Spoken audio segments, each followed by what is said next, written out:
Welcome to AM देसी test tips. अस्सलामु अलैकुम रहमतुल्लाहि व बरकातुहू।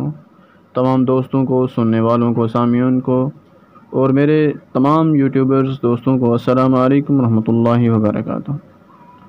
दोस्तों, तमाम तारीफ़ें उस खालिक़ कायनात के लिए जिसने इस पूरी कायनात को, इस खूबसूरत कायनात को बनाया। शुक्र करता हूँ उस पाक ज़ात अक़दस का जिसने मुझे अशरफुल मखलूक़ात बनाया, और लाखों करोड़ों दरूद सलाम उस पाक पैगम्बर मुस्तफ़ा सल्लल्लाहु अलैहि वसल्लम की ज़ात पर जिसका उम्मती होने का शर्फ बख्शा। दोस्तों, हर भलाई एक सदका है और सबसे बेहतर इंसान वो है जो इन खैर वाले कामों में बढ़ चढ़ कर हिस्सा लेता है। दोस्तों, आज जो मैं आपके लिए नुस्खा लेकर आया हूँ, ये नुस्खा है कब्ज़ का। आप सबको पता है कि कब्ज़ बहुत ही मोज़ी बीमारी है। इस कब्ज़ की वजह से पेट की बीमारियाँ, आंतों का कैंसर और मैदे का अल्सर, मैदे की गैस, मैदे का ख़राब रहना, सर दर्द, बहुत सी बीमारियों का सबब बनता है।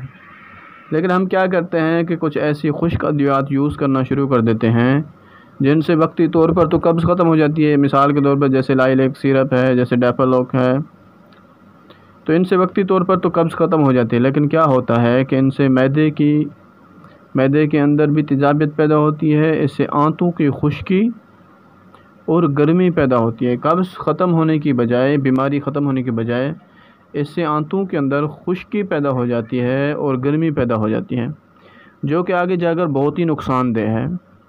तो दोस्तों, आज आपके लिए एक ऐसी जड़ी बूटी लेकर आया हूँ जिसके इस्तेमाल से कब्ज़ भी ख़त्म हो जाती है और इस किस्म का कोई मसला भी नहीं आता। तो आपने इस चीज़ को गौर से सुनना है। बहुत ही आसान है, हर बंदा घर में बना सकता है, इतना कोई मुश्किल चीज़ नहीं है। तो आपने दो ही चीज़ें ले लेनी हैं। इन दो चीज़ों को आपने इस्तेमाल करना है इंशाअल्लाह तालाहुल अज़ीम। इन दो चीज़ों के इस्तेमाल से बिल्कुल सेहतयाब और आपने इनको गौर से सुनना है और इनके बनाने का तरीका और इस्तेमाल का तरीका गौर से सुन लें। आपने क्या करना है कि एक पाव आपने गुलकंद ले लेना है।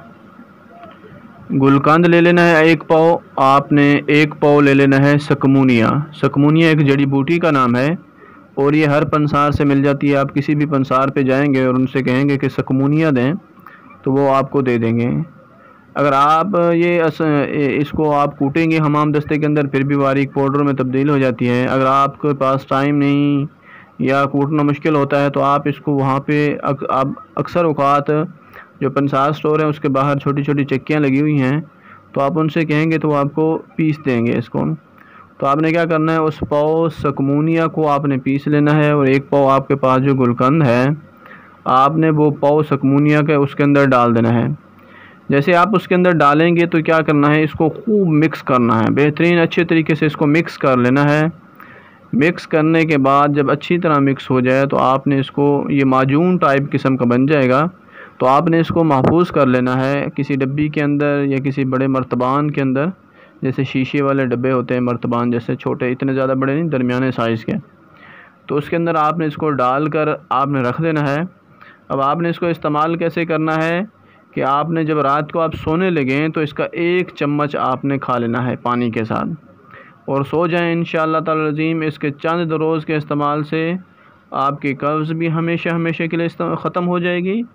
कब्ज़ तो ख़त्म ही होगी, लेकिन साथ साथ आपको क्या होगा कि भूख लगना शुरू हो जाएगी। जो आपकी भूख ख़त्म हो जाती है तो वो भूख लगना भी साथ साथ स्टार्ट हो जाएगी। आपका मैदा सेट हो जाएगा, आंतों की गर्मी ख़त्म हो जाएगी और जो कब्ज़ है वो भी ख़त्म हो जाएगी हमेशा हमेशा के लिए।